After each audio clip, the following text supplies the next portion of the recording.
was 75 miles an hour. And then 65, 75, I don't remember. But I had the cruise control and I remember I fell asleep while I was driving.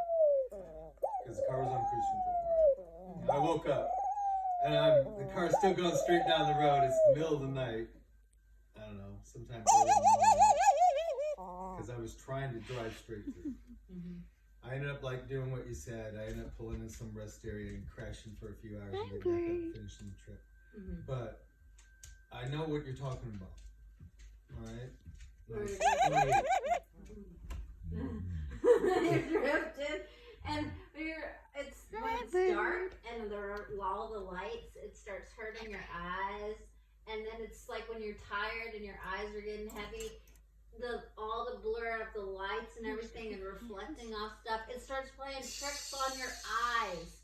You're gonna take. I want you to take the time to get yourself together.